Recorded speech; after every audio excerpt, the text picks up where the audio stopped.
participar hoy aquí en esta presentación del 45º Festival Internacional de Cine de Gijón.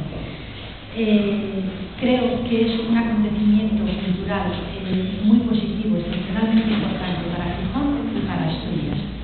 Tiene un programa año tras año, y podemos verlo ya en el programa de este año, muy complejo en su elaboración, en el que hay mucha experiencia, mucho conocimiento y mucho trabajo.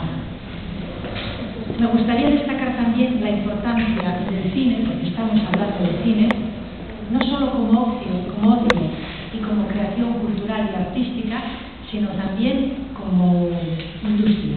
Me gustaría destacar el potencial económico del cine. Desde este punto de vista, voy a aprovechar para comentarles que desde el Gobierno del Principado, en los 2 últimos años, conscientes de este potencial económico y de la necesidad, además, cultural y creativa de apoyar la producción cinematográfica y la organización de eventos vinculados al mundo del cine y al mundo audiovisual, desde el Gobierno del Principado de Asturias, en estos 2 últimos años, hemos participado en 11 proyectos cinematográficos rodados y vinculados a Asturias.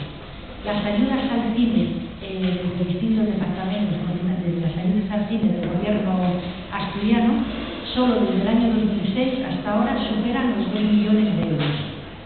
Podemos destacar, por ejemplo, la contribución del Gobierno asturiano al proyecto Primeras Tomas, un proyecto pensado para descubrir nuevos directores y fomentar el acercamiento de la industria del cine española a Asturias.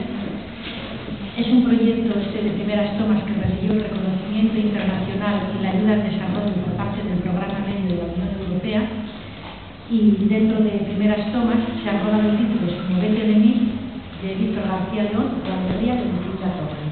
En estos 2 títulos que se rodaron, buena parte del rodaje, de los técnicos y de los actores son de Asturias, al igual que el productor, el asturiano Juan Gómez.